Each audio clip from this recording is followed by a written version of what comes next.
My self Prabhat Kumar Himanshu. हमारे coaching centre RY science coaching centre के बच्चों के लिए आज स्पेशल क्लास का आयोजन किए हैं। ये क्लास 10वीं वर्ग के बच्चों के लिए हैं और हम आज अपने बच्चे को बायोलॉजी के एक चैप्टर जिसका नाम है जीवों में जनन, क्या नाम है बोल रहे?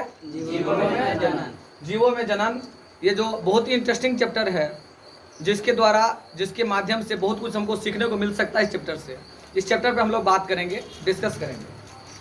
सबसे पहली बार बात करते हैं कि हमारे आसपास बहुत सारे जीव जंतु दिखाई देते हैं और वो सभी जीव जंतु इस पृथ्वी पर आए कैसे, और ये जो जीव की जो संख्या है ये अपने आप हो कैसे गया। नहीं, इस सभी बिंदु पर हम लोग आज बातचीत करेंगे।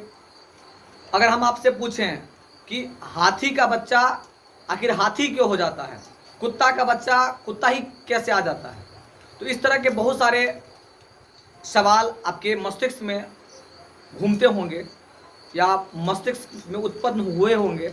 इसी सब के बारे में हम लोग इस चैप्टर में आज बात करेंगे, डिस्कस करेंगे। सबसे पहले बात करेंगे कि जनन है क्या, जनन किसे कहते हैं, जनन कौन सी प्रक्रिया है। तो एक सिंपल सा डिफिनेशन लिखे हैं हमने, जिसका जनन का परिभाषा होता है, जनन वह जैविक प्रक्रिया है, जनन वह जैविक प्रक्रिया है जिसमें जीव अपने जैसे संतान की उत्पत्ति करता है। जनन वह जैविक प्रक्रिया है जिसमें जीव अपने जैसे संतान को उत्पन्न करता है। नहीं, प्रत्येक जीव अपने जैसे संतान को उत्पन्न करता है। प्रत्येक जीवों में क्षमता होती है अपने जैसे संतान को उत्पन्न करने की। हमारे आसपास तरह तरह के जीव जंतु देखे होंगे, आप अपने आसपास तरह तरह के जीव जंतु देखे होंगे, देखे कि नहीं देखे रहे? तो उस सभी जीव जंतु के संरचना, उससे जुड़ी, उसमें जो किस प्रकार से जन्म की क्रिया होती है, इस सब के बारे में इस अध्याय में हम लोग बात करेंगे। इसके बाद हम लोग बात करते हैं कि जनन जीवों के लिए क्यों जरूरी है। इस अर्थ पे प्रत्येक जीव अपनी संतान परंपरा बनाए रखती है। प्रत्येक जीव अपने जैसे संतान को उत्पन्न करते हैं। अगर जीव अपने जैसे संतान को उत्पन्न करना छोड़ दें तो उस जीव की जो इस पृथ्वी से उत्पत्ति है वो समाप्त हो जाएगी। प्रत्येक जीव अपने पीढ़ी को चलाने के लिए एक जीव विज्ञान के महत्वपूर्ण प्रक्रिया से गुजरते हैं, जिसका नाम है जनन। अब हम लोग बात करेंगे जनन के प्रकार पर। तो जनन के निम्नलिखित 2 प्रकार होते हैं। पहला है लैंगिक जनन। लैंगिक जनन जनन की वह क्रिया विधि है जिसमें 2 अलग अलग जीव भाग लेते हैं। जनन की वह क्रिया जिसमें 2 अलग अलग जीव भाग लें। मानव की बात करें तो मानव में जनन के लिए एक नर होता है और एक मादा होता है। उस तरह बहुत सारे एनिमल में यह प्रक्रिया देखा जा सकता है, यह प्रक्रिया देखने को मिलता है। लेकिन कुछ जीव ऐसे होते हैं जिसमें नर और मादा का जो जनन अंग है वह एक ही जीव में या एक ही पादप में मौजूद होते हैं। ऐसे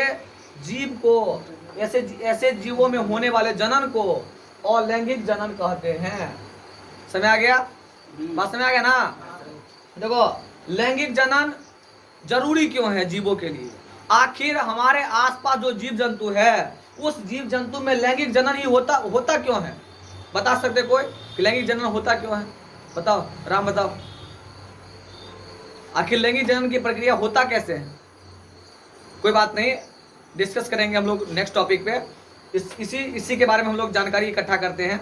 नहीं, जनन की अधिकतर जीवों में लैंगिक जनन की क्रिया क्यों होती है? क्योंकि लैंगिक जनन की वह क्रिया है जिसमें नर और मादा 2 जीव भाग लेते हैं और दोनों जीवों का जीन का क्रॉसिंग ओवर होता है, जिसमें जीवों में अधिक सारी विविधताएं आती है। जबकि अलैंगिक जनन में ये विविधता देखने को नहीं मिलता है। जो बेबी आएंगे, उसे जो संतान आते हैं वो हूबहू अपने जनक के समान होता है। जैसे कि फोटोकॉपी तो करवाए होंगे, फोटोकॉपी जो करवाए होंगे हूबहू उसके जो जैसे पिताजी होंगे उसके बच्चे भी उसी का फोटोकॉपी आता है। लेकिन मानव को देखो, मानव में कुछ ना कुछ विविधताएं आ जाती है। नहीं, वो रंग में विविधता हो सकता है, चेहरे के कलर में विविधता हो सकता है, लंबाई में विविधता हो सकता है। इस तरह के अलग अलग विविधता आपको देखने को मिल सकते हैं। समझ आ गया?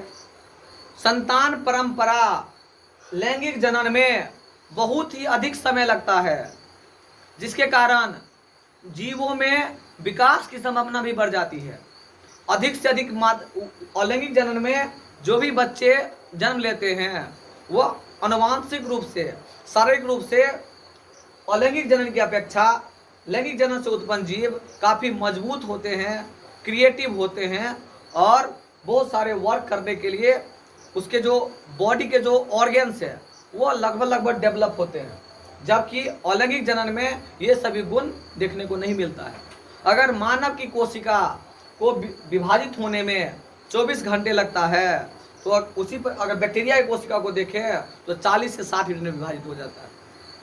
इस तरह लैंगिक जनन में जो संतान उत्पन्न होते हैं वह जनकों से अलग होते हैं, जबकि अलैंगिक जनन में जो संतान उत्पन्न होते हैं हूबहू अपने जनक के समान होता है। समझ आ गया? अब हम लोग अपने अध्याय के जो नेक्स्ट टॉपिक है अलैंगिक जनन, अलैंगिक जनन के प्रकार के बारे में बात करते हैं। अलैंगिक जनन के निम्नलिखित प्रकार होता है। पहला प्रकार का नाम है विखंडन। विखंडन, विखंडन नाम से ही पता चलता होगा। विखंडन या द्विखंडन भी इसको बोलते हैं। द्विखंडन मिस होता है बीच से, खंडन मतलब होता है टूटना। वैसे जीव जो बीच से टूट करके दो अलग अलग भागों में बढ़ जाते हैं। आप लोग देख सकते हैं ये अमीबा का स्ट्रक्चर है। ये अमीबा इस प्रकार से दिखता है। ये अमीबा का सीडोपोडिया है जिसको हम लोग कुटपाद बोलते हैं। ये केंद्रक है, रसधानी इसको बोलते हैं। ये अगर जनन के लिए रेडी हो जाए तो इसका जो शरीर है वो इस तरह से दो भागों में बट जाते हैं और इसका जो केंद्रक है, ये केंद्रक भी दो भाग में बट जाते हैं और दो नए संतति अमीबा का निर्माण हो जाता है। समझ आ गया? Yes sir. कोई दिक्कत? देखो, अलैंगिक जनन के एक प्रकार है विखंडन। विखंडन मतलब होता है बीच से कटना, बीच से कट करके, बीच से अलग होकर के दो नए जीवों का निर्माण करना। इस प्रक्रिया को हम लोग बोलते हैं विखंडन। इसको परिभाषित करने का जब काम करते हैं तो इसका सिंपल परिभाषा होता है जनन, अलैंगिक जनन की वह क्रिया, यहाँ हम लोग नोट अलैंगिक जनन, अलैंगिक जनन की वह क्रिया जिसमें जीवों का शरीर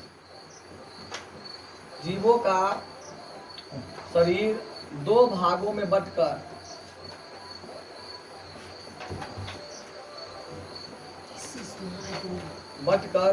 दो नए जीवों का निर्माण होता है।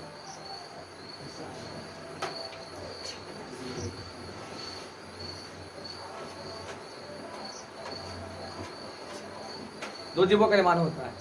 इस क्रिया को द्विखंडन या विखंडन कहते हैं। समझ आ गया? रे समझ आया ना? Yes sir. देखो, अब हम लोग अलैंगिक जनन के एक दूसरे प्रकार पे हम लोग बात कर रहे हैं जिसका नाम है मुकुलन।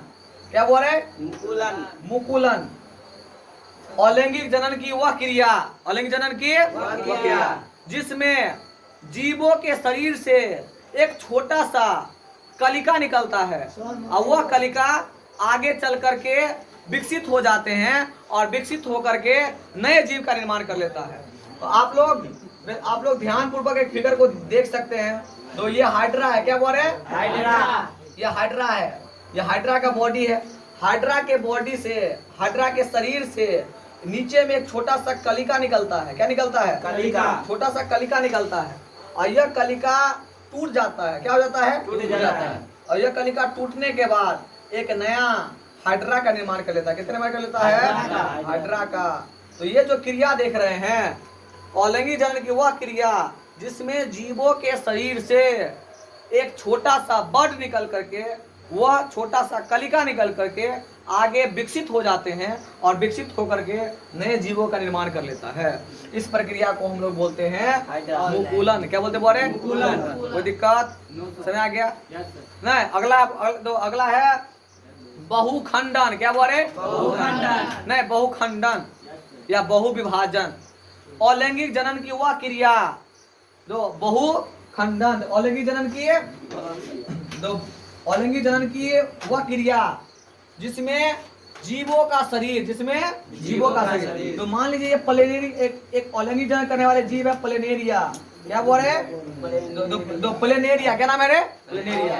तो प्लेनेरिया के शरीर को जितना टुकड़ा में बांटेंगे उतना नए नए जीव का निर्माण कर लेगा। अगर मान लीजिए ये प्लेनेरिया को 10 भागों में बांट देते हैं, टुकड़ा में काट करके 10 भाग बांट देते हैं, तो 10 नए प्लेनेरिया का निर्माण हो जाएगा।